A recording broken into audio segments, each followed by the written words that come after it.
오늘 우리에게 주시는 이 말씀이 우리 심령 속에 새겨지고 또 큰 깨우침과 은혜를 주시기를 축복합니다.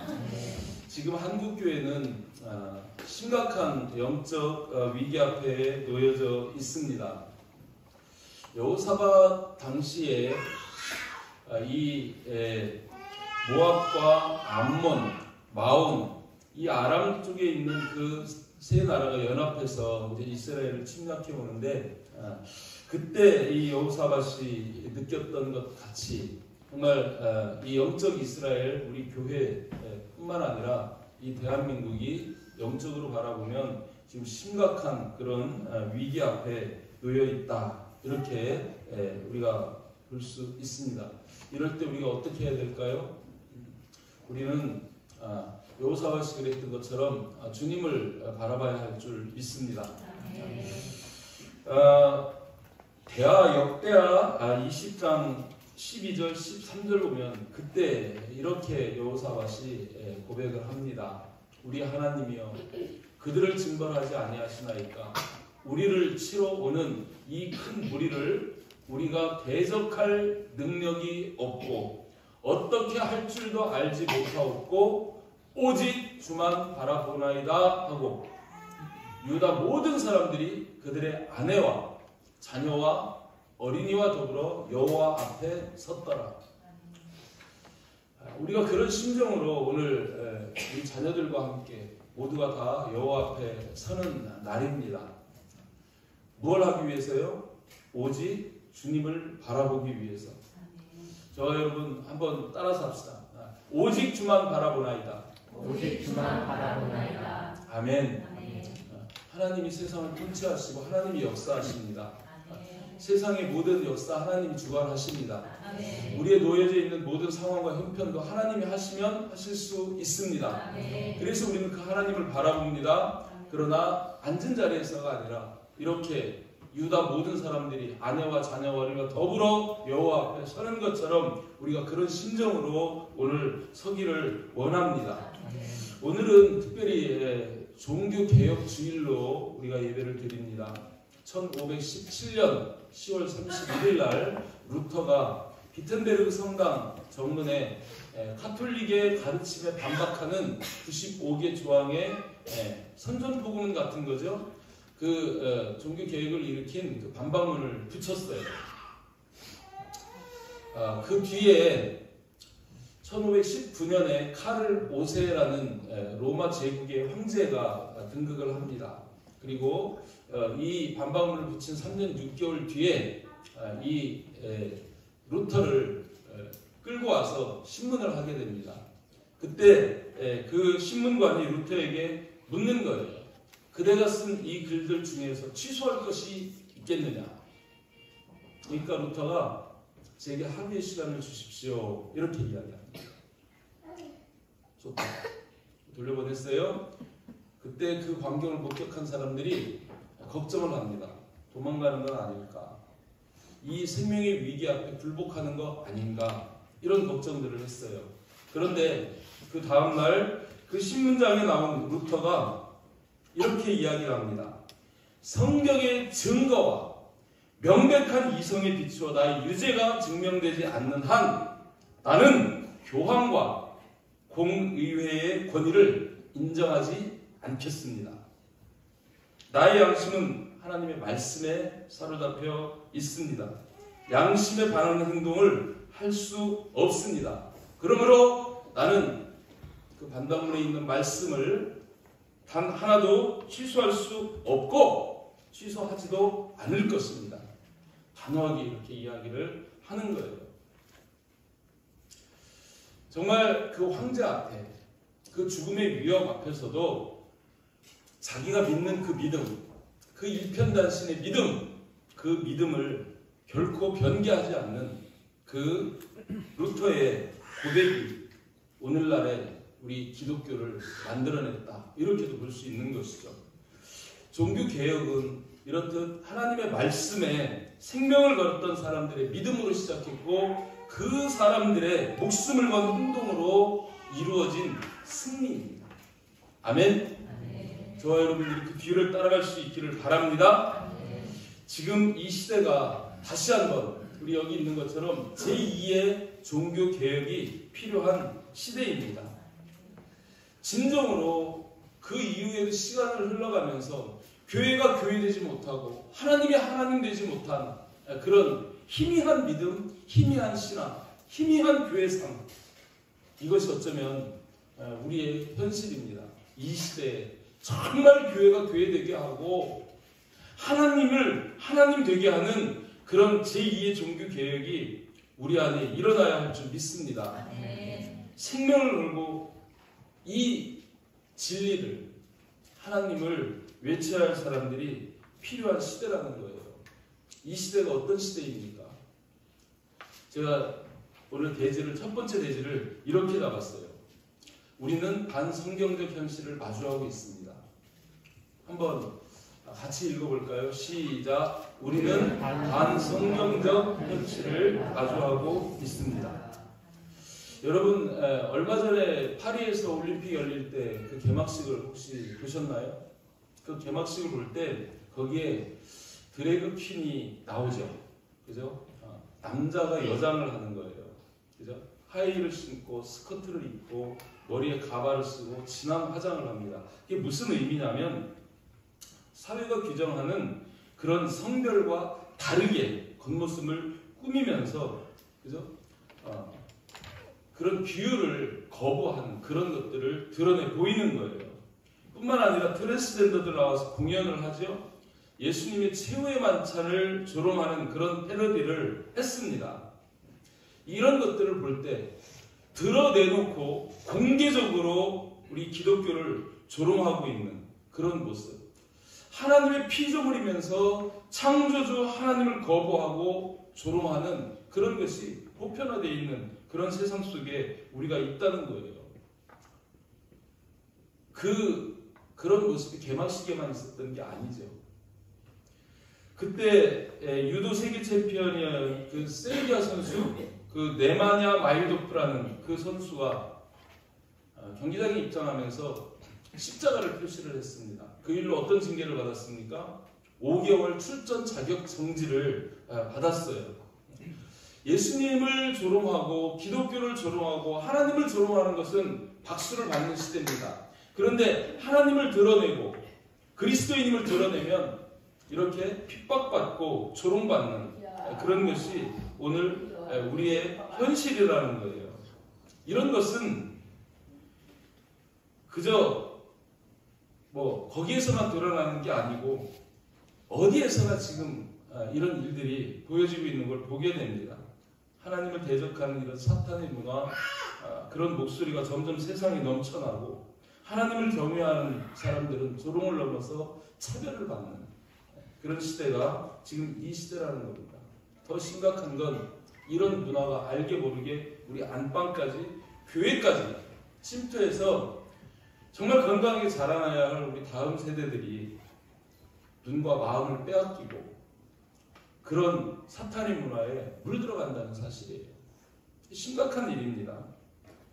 거대한 세속주의의 물결이 정말 쓰나미처럼 몰아치는 이런 시대, 그 가운데 가장 강력한 이슈가 뭐예요? 젠더 이슈. 젠더 이슈. 미국 뉴욕주를 예를 들어보면 미국 뉴욕주에는 공식적으로 31개의 성을 인정한다는 거예요. 남자, 여자의 성. 우리가 아는 건 남자 아니면 여자 아닙니까? 그런데 남자와 여자 사이에 성을 규정하는 게 31개나 된다는 거예요. 젠더 플루이드라고 그렇게 얘기하죠. 성이 가변적이에요. 마음대로 성을 바꿀 수 있어요. 아침에는 여자입니다. 오후에는 남자가 될 수 있어요. 심지어 내가 고양이라고 생각하는 그런 아이들이 있다는 거예요. 자, 그런 자료가 있더라고요. 미국에서, 그 뉴욕주에서 한 아이가 학교에 가가지고 그냥 교실 바닥에다가 똥을 싼 거예요. 너 왜 이랬니? 나는 내가 고양이라고 생각했어요. 그리고 고양이니까 아무 데다가 똥을 넣어도 된다는 거예요. 근데 더 심각한 건 뭐냐면 그것을 잘못했다고 교사가 가르칠 수가 없다는 거예요. 상상이 되십니까? 그게 지금 우리가 우리에게 다가오고 있는 그런 현실이다. 미국만 아니라 지금 많은 나라들이 이런 성 정체성의 그 혼란을 겪고 있고, 그거를 가르치는 그 부모들을 오히려 불법으로 간주하고 가로막고 있는 거죠. 자신의 삶에 대해서, 자신의 성에 대해서 혼돈을 겪고 있는 그런 아이들, 성을 바꾸기 위해서 호르몬 주사를 아무렇게나 맞고, 그것도 부모도 모르는 그런 상황 속에서 그렇게 하는 일들이 일어난다는 거예요. 여러분, 왜 이렇게 세상이 성에 대한 것을 집요하게 이렇게 혼란스럽게 만들어가고 있을까요? 성 정체성을 무너뜨리는 것은 단순한 젠더 이슈가 아니에요. 뭐겠습니까? 하나님이 남자, 여자로 창조하고 남자, 여자로 가정을 이루고, 그죠? 그 가정을 통해서 사회를 이루고 국가를 이루고 그렇게 건강한 세상을 만들어가는 그 가장 기본적인 그 하나님의 창조 질서를 무너뜨리는 것이 젠더 이슈예요. 뿐만 아니라 이것은 근본적으로 하나님의 창조를 부인하고 하나님 자체를 부인하는 거기로 나아가는 것이기 때문에 이게 위험한 거다라는 겁니다. 그래서 성경의 역사를 볼 때도 언제든 이 성윤리가 극도로 무너지면, 그래서 이것이 동성연애까지 나아가고 막 이렇게 사회가 타락하면 하나님은 눈뜨고 보지를 못하시는 거예요. 그럴 때는 반드시 하나님이 심판을 합니다. 지금 이 시대가 그런 거예요. 온 세상 천지가 하나님의 심판 앞에 놓여있는 이런 위기 속에 있는 것을 영안을 열어서 보시고 느끼시기를 주님의 이름으로 축복합니다. 근데 이것이 단순히 미국이나 다른 나라의 얘기가 아니라는 거예요. 이미 우리 한국에도 상륙해서 이제 싹을 틔우려고 하고 있습니다. 여러분 뉴스를 보셨는지 모르겠어요. 얼마 안 됐습니다. 7월 18일로 기억을 합니다. 그때 대법원에서 동성애자들의 피부양권을 인정했잖아요. 남자예요. 근데 하나가 직장을 가서 하나는 집에서 있다고 가정을 할 때 이 남자를 함께 동거하는 이 남자의 그 의료보험에 대한 피부양권, 그거를 인정하는 것이 대법원에서 통과가 돼버렸어요.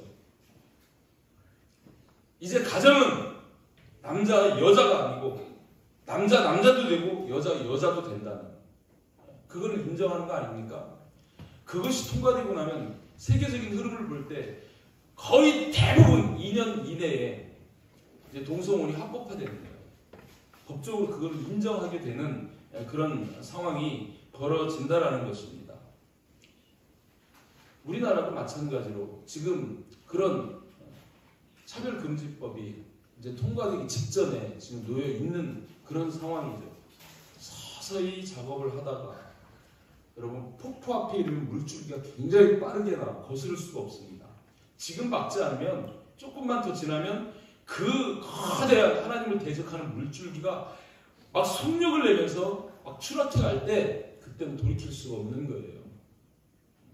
그래서 우리가 일어나야 하는 것입니다. 우리가 그거를 저지해야 된다는 것입니다. 이렇게 지금 21세기에 이런 영적 바벨탑을 지금 쌓고 있고, 그죠? 스스로들 교만해져서 하나님 없어도 돼. 그 삶 가운데 그들은 하나님 없어도 돼. 우리끼리. 그죠? 하나님 없는 바벨탑. 하나님을 인정하지 않는 바벨탑. 하나님을 중심에서 제거하는 그런 것들을 하고 있다는 거예요. 여러분, 하늘에서 하나님이 바라보고 계십니다. 그 하나님의 마음, 하나님의 얼굴을 여러분이 한번 떠올려 보시길 바랍니다. 하나님이 세상을 창조하셨어요. 아담을 만들어 놓고 하와를 만들어 놓고 보시기에 심히 좋다. 너무 사랑스럽다. 너무 아름답다. 너무 귀하다. 너희는 종이 아니고 내 자녀다. 친자녀로 우리가 자녀를 낳았을 때의 기쁨으로 그렇게 기뻐하셨던 하나님, 그 죄를 범했을 때 독생자 예수를 보내셨다. 그 예수님을 십자가에 못 박는 그 정말 견딜 수 없는 아픔 가운데, 쳐다볼 수 없는 흑암으로 뒤덮을 수밖에 없는 그 아픔 가운데에서 우리를 구원하시기 위해서 독생자까지 보내주시고 그 예수님 십자가에서 물과 피 다 쏟으셨는데 지금 이 시대는 다시 그 하나님을 대적하는 거예요. 하나님이 그것을 바라보시면서 그 심정이 어떠시겠어요? 그 눈에는 지금 피눈물이 흐르고 있는 줄 믿습니다. 아멘. 이 시대에 그런 현상 앞에서 누가 나가서 외칠 수 있겠습니까?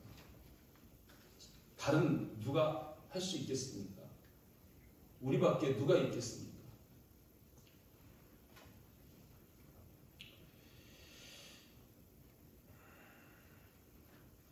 정말 시대 앞에서 다시 한번 우리가 어떻게 살아야 하고 우리의 다음 세대를 어떻게 가르쳐야 하는지 정말 깊이 고민을 해봐야 할 줄 믿습니다.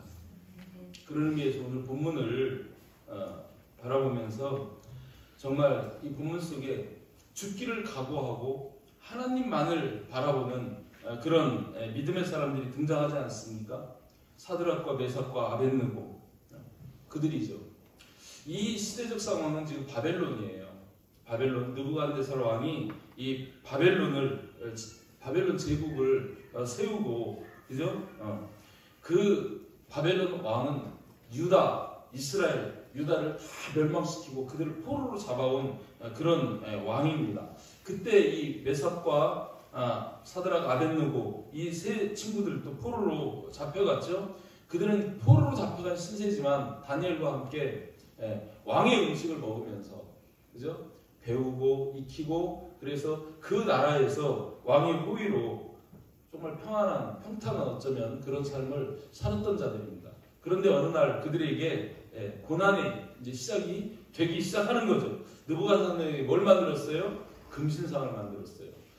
폭이 3m, 높이가 30m나 되는 아파트 10층 높이 되는 그런 큰 거대한 그런 금신상을 만들어 놓고 수하에 있는 모든 관리들을 다 그 앞에 소집합니다. 그 관리들이 거기에 줄지어서서 궁중악사들이 부는 나팔소리, 그 음악소리 듣고 모두 금신상 앞에 절하는 거예요. 다니엘서 3장 4절에서 6절 보면 그 현상이 이렇게 나오죠. 선포하는 자가 크게 외쳐 이르되 백성들과 나라들과 각 언어로 말하는 자들아 왕이 너희 무리에게 명하시라니. 무슨 명령입니까? 너희는 나팔과 피리와 수금과 사면금과 양금과 성왕과 및 모든 악기 소리를 들을 때에 엎드려 느부갓네살 왕이 세운 금신상에게 절하라. 누구든지 엎드려 절하지 아니하는 자는 즉시 맹렬히 타는 풀무불에 던져 넣으리라. 그 제국의 황제가 지금 이렇게 선포하고 명령하고 있는 그런 상황입니다. 그리고 나팔이 울렸어요. 모든 사람이 그 금신상 앞에 절하기 시작합니다. 그런데 세 사람은 안 하는 거예요. 세 사람은 절하지 않습니다. 하나님 한 분 외에는 내가 절하지 않겠다. 이렇게 일편단심 신앙의 절개를 지키면 따라오는 게 있죠. 뭡니까? 핍박입니다. 핍박이 따라오는 거예요. 관리들이 이 세 사람을 참수하지 않습니까? 다니엘 3장 12절 말씀 보면 이렇게 말씀 나와요. 이제 몇 유다 사람 사드락과 메삭과 아벳느고는 왕이 세워 바벨론 지방을 다스리게 하신 자이거늘 왕이여 이 사람들이 왕을 높이지 아니하며 왕의 신들을 섬기지 아니하며 왕이 세우신 금신상에게 절하지 아니하나이다 하고 참소하는 거예요. 왕이 이들을 그죠? 지방을 다스리게 하는 그런 관리로 세워주고 은혜를 베풀었는데 이 사람들이 왕을 공경하지 않고 왕의 명령에 따르지 않고 왕이 세운 그 금신상에 절하지 않는다고 그렇게 참소하는 것을 보게 됩니다. 그러니까 왕이 어떻게 해요? 이들의 충심을 아는 그 왕이 기회를 줍니다. 다니엘서 3장 13절에서부터 15절 말씀 보면 느부갓네살 왕이 노하고 분하여 사드락과 메삭과 아벳느고를 끌어오라. 그리고 풀무불에 바로 집어넣는 게 아니고 그죠? 그들에게 이야기합니다. 사드락 메삭 아벳느고야 너희가 내 신을 섬기지 않으며 내 영생 금신에 절하지 아니한다니 사실이냐? 신문하는 거죠. 이제라도 너희가 준비하였다 절하면 좋거니와 너희가 만약 절하지 아니하면 즉시 너희를 맹렬히 타는 푸른 풀 가운데 던져 넣을 것이다. 능히 너희를 내 손에서 건져낼 신이 누구이겠느냐. 아는 거죠. 이들이 하나님 때문에 절하지 않는데 그 하나님이 너희를 건져내겠느냐. 이렇게 지금 어떻게 보면 조롱하고 있는 거예요. 지금 이런 상황이 우리가 맞닥뜨리고 있는 현실이다. 이렇게 볼 수 있습니다. 이렇게 왕이 이들을 다시 한번 기회를 주면서 절하라고 명할 때 이 세 사람은 어떻게 대답합니까?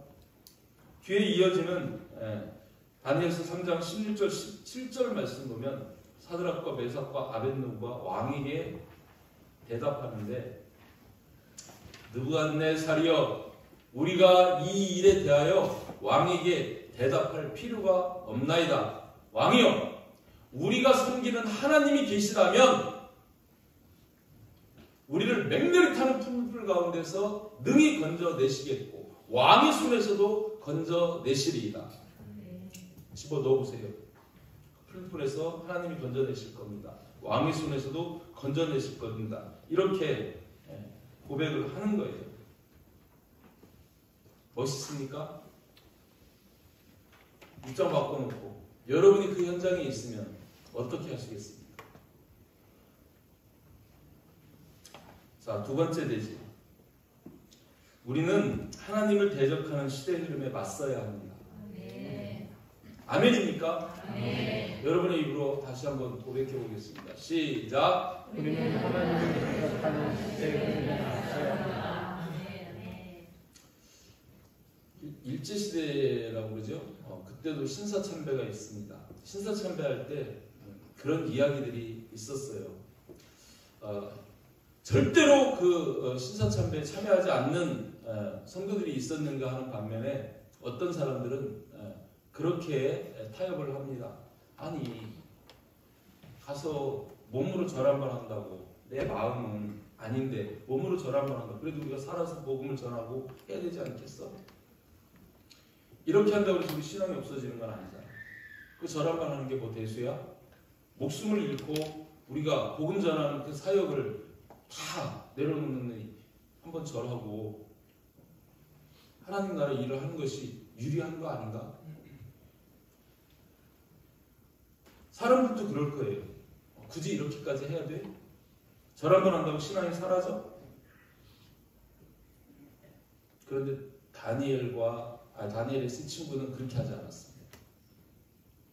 내가 절할 수 있는 분은 오직 여호와 하나님 한 분밖에 없다. 마음으로가 아니라 그 몸으로 그 신앙을 행동으로 보여주는 거예요. 여러분 너무 중요합니다. 춘향복음을 제가 가끔 이야기하죠. 변사또에게 몸 바치고 나서 이몽룡이 왔는데 마음 많은 서방님밖에 없습니다. 서방님이 받아줄까요? 안 받아준다. 똑같습니다. 여러분 우리가 행동하지 않는 신앙, 그죠? 실천하지 않는 신앙, 그 신앙 가지고 주여 주여 하며 살다가 주님 앞에 갔을 때 주님이 인정하실 것 같습니까? 아버지 뜻대로 행하는 자라 천국에 들어가리라. 아멘. 타협이라는 단어가 사람들에게 되게 지혜롭게 보일 때가 있어요. 우리 기독교에서 유일, 절대라는 이 두 단어만 빼면 굉장히 편안한 종교가 될 거예요. 그죠? 우리 기독교 교리가 그렇지 않습니까? 말씀하시는 것이 그렇지 않습니까? 내 이웃을 사랑해라. 그죠? 이웃이 우리 뺨을 치거든 왼 뺨도 돌려대라. 겉옷을 달라면 속옷을 주라. 이 세상을 향해서 우리에게 가르치신 그 말씀들이 얼마나 고결하고 차원 높은 그런 도덕이고 윤리입니까? 그런 것들을 가지고 우리가 세상 속에서 나가 산다 그러면 정말 그죠? 편안하게 누구에게나 인정받는 그런 신앙을 할 수 있을 거예요. 그런데 기독교는 그것만이 아니고 거기에 뭐가 더해지면 유일하신 하나님, 절대적으로 예수 그리스도만이 구원의 주이시라는 이 불변, 바꿀 수 없고 교체할 수 없는 이 불변의 진리, 그 절대성과 유일성 때문에 우리에게는 고난이 있다는 거예요. 그죠? 지금 자칫 우리도 자기도 모르게 타협이라는 그런 안락의자에 앉아서 영적인 잠을 잘 수도 있어요. 또 많은 사람들이 실제 그렇게 있습니다. 잠자는 신앙 안 됩니다. 깨어 있어야 할 때입니다. 침묵하는 신앙 아닙니다. 조용히 나는 내 일만 하면 돼. 나는 내 믿음만 지키면 돼. 그것이 아니고 이 시대를 향해서 외칠 것을 외치는 그런 저와 여러분이 되어야 할 줄 믿습니다. 우리 에이든 윌슨 토저라는 목사님이 계신데 그분이 이 영적 시대를 향해서 정말 피를 토하는 심정으로 쓴 책이 있어요. 세상과 충돌하라 한 제목의 책입니다. 그 책의 부제가 이렇게 달려 있어요. 세상과 동행하는가 성령과 동행하는가 이렇게 묻고 있습니다. 적당히 타협하면서 편하게 살고 있는가? 하나님은 그 편한 길을 반대하신다. 세상과 불화해라. 겁먹지 말고 당당히 맞서라. 그리스도인들이여 무릎 꿇고 세상을 흉내내지 말아라. 막 이렇게 막 강력하게 막 권하고 있는 거예요. 동성애 세력, 반기독교 세력, 그 세력들이 당당하게 우리 올림픽 무대에서까지도 자기들을 드러내면서 기독교를 조롱하는데 우리 기독교인들은 너무 조용히 행동하지 않고 지켜만 보는 그런 상황 속에 있다는 거예요. 한번 질문해 보시기 바랍니다. 여러분 속에 그런 것들을 향해서 일어날 용기가 있습니까?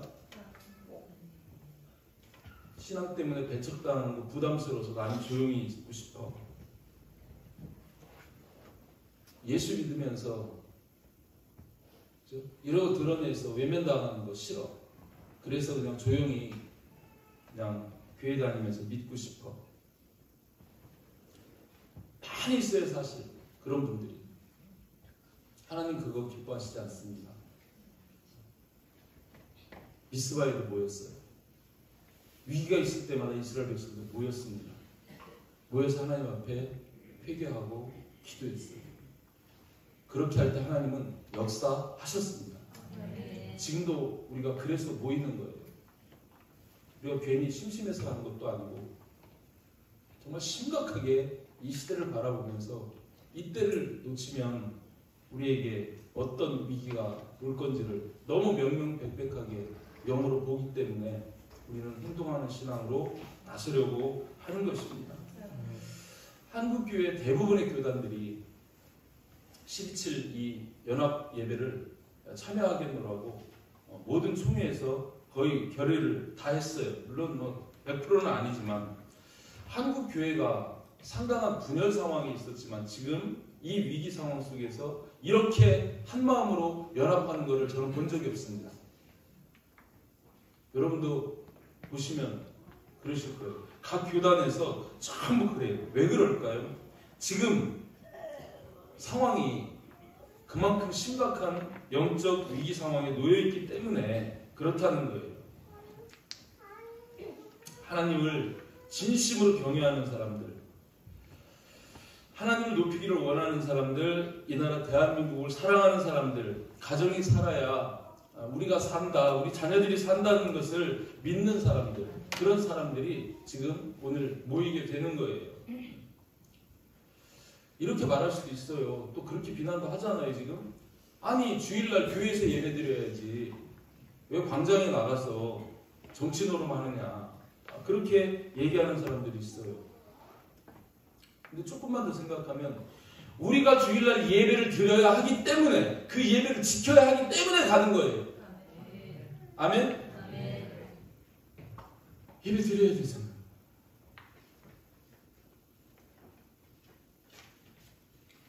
(100만이나) (200만이나) 그 왜 숫자를 자꾸 그렇게 주장하느냐. 아니요, 숫자가 중요한 건 물론 아닙니다. 그걸 강조하는 것도 아닙니다. 모이는 게 중요한 거예요. 마음을 합하는 게 중요한 거예요. 아멘? 오늘 아침에 청주에서 전화 왔어요. 할머니가 전화 왔어요. 거기 가려고 그러는데 나 좀 태우고 갈 수 있어요? 체육관에 모이라고 그러는데 어떤 체육관을 얘기하는 거죠? 그러면서 전화가 왔어요. 근데 얘기하는 게 이상해요. 그래서 혹시 어디세요? 그랬더니 청주래요. 여기는 세종인데요. 가다가 모시고 갈까요? 그랬더니 아이고 그거는 안 되고 내가 잘못했는가 봐. 다시 알아볼게요. 그러고 끊었어요. 정말 이 목소리가 정말 나이 많은 할머니예요. 근데 그 할머니가 아까 여기 잠깐 말씀 정리하고 있는데 전화 와가지고 그러는 거예요. 제 마음속에 속으로 이 할머니가 어떤 신앙으로 몸이 많이 불편할 텐데 그죠? 직접 타고 갈 차도 없는데 어디에서 출발한다고 그러니까 거기를 찾아가고 싶은 거예요. 그 한 몸을 그 모임의 자리에 함께 드리고 싶은 거죠. 얼마나 그 마음이 희망이 있다, 소망이 있다. 하나님 그런 분들의 마음을 받으실 거다. 그래서 하나님 반드시 이 상황을 역전시키시고 우리 대한민국을 이 시대 가운데 어떻게 쓰셨는지 여러분 아시잖아요. 우리 한국 1950년대 이후로 60년대까지 피해 역사라고 합니다. 60년대부터 70년대까지 80년대 그 무렵을 땀의 역사라고 합니다. 90년대 이후의 역사는 갈등의 역사라고 해요. 이념으로 막 나뉘어서 막 그죠? 진보 보수 그런 철저 갈등 그런 역사 속에 있습니다. 그러나 그런 과정 속에서도 하나님 우리에게 은혜를 주셔서 우리나라의 국가가 그거 아니에요? 하나님이 보호하사 우리나라 만세 애국가에 하나님이 보호하사 들어가요. 그죠? 그 하나님이 우리나라를 가장 짧은 시간에 가장 성장하는 국가의 모델로 세워주셨잖아요.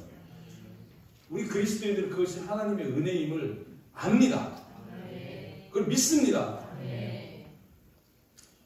또 하나님은 영적으로도 인구 대비 가장 많은 선교사들을 파송하는 하나님의 나라로 우리나라를 사용하시고 계시고 그렇게 세워주셨어요. 숫자로는 미국이 많지만 인구 대비로는 우리 한국이 미국보다 훨씬 많습니다. 그만큼 하나님이 하나님의 나라를 위해서 들어 쓰시는 민족이 우리 한민족입니다. 우리 대한민국입니다. 아멘?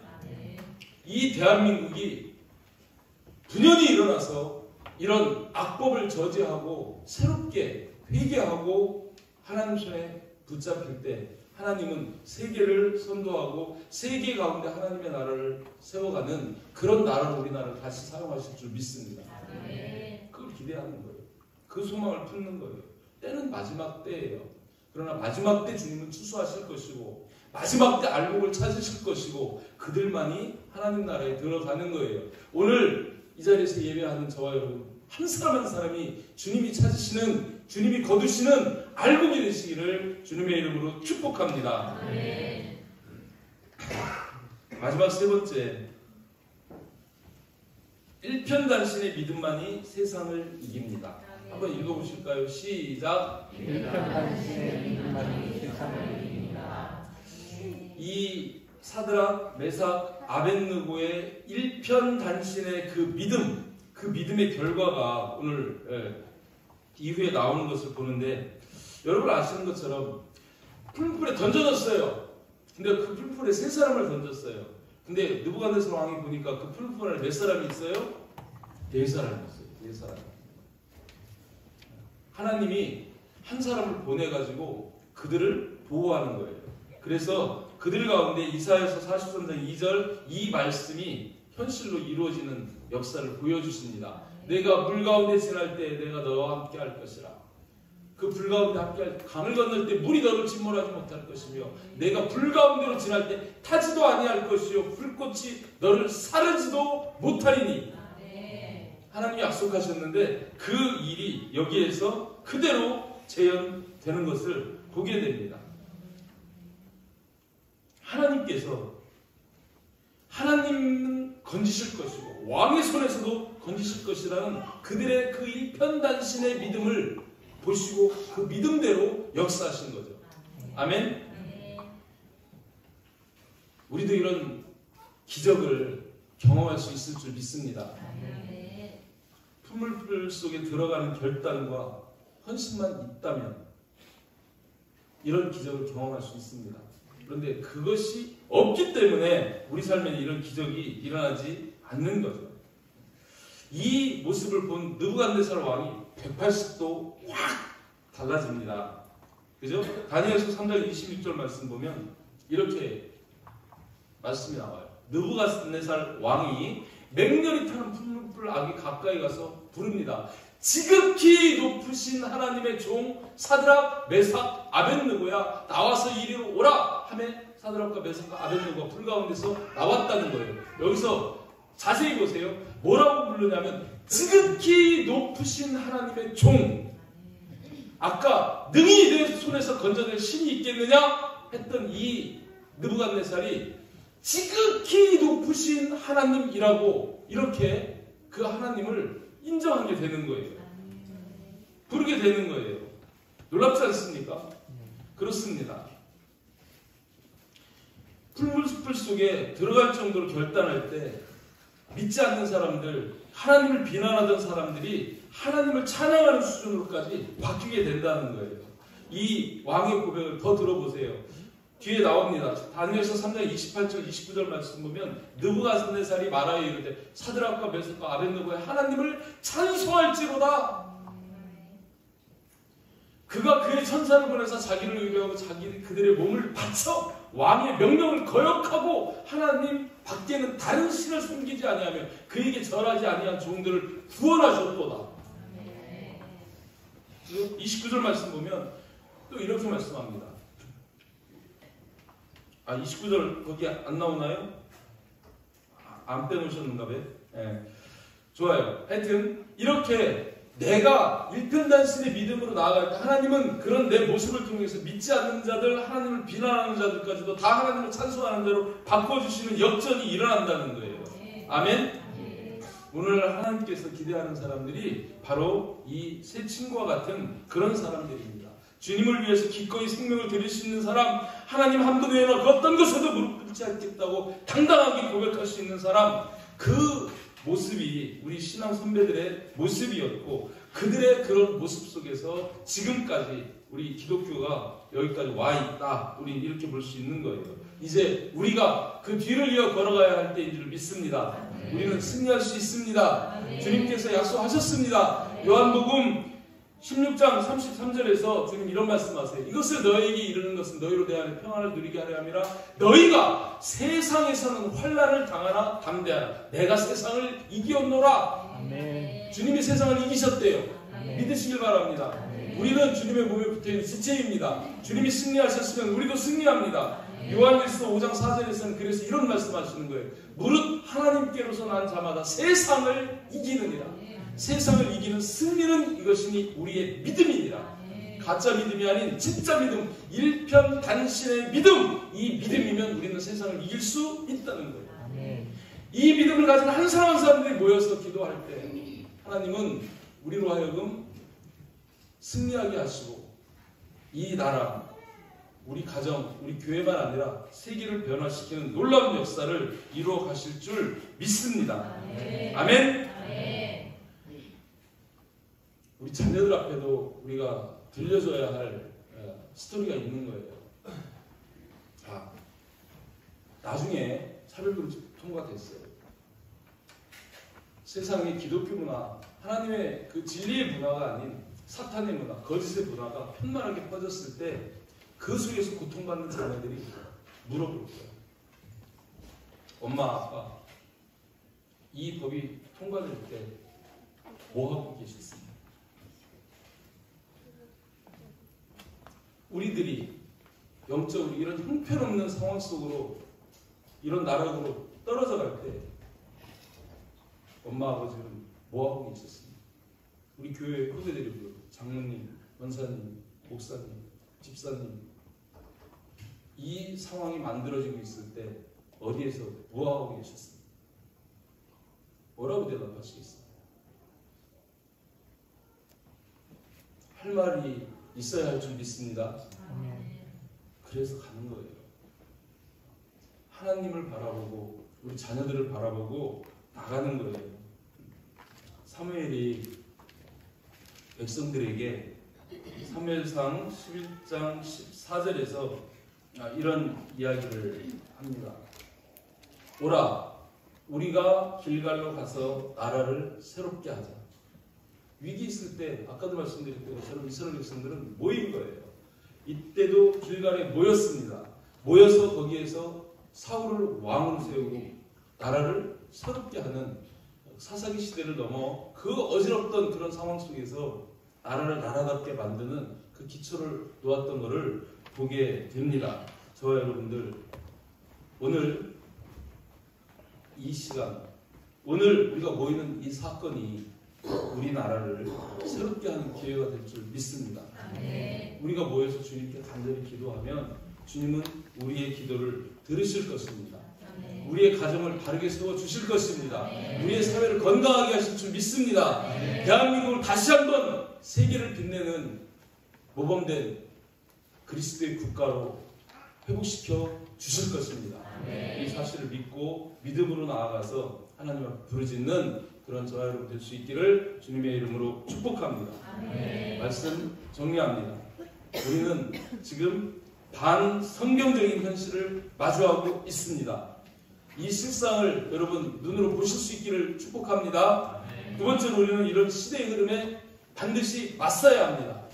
아멘? 가만히 있는 것이 주님이 기뻐하시는 모습이 아니라는 거예요. 하나님의 뜻을 구하고 행동해야 할 때라는 것입니다. 그리고 가장 중요한 것, 오늘 말씀의 제목처럼 일편단신의 믿음만이 세상을 이기는 승리의 길임을 믿으시기를 주님의 이름으로 축복합니다.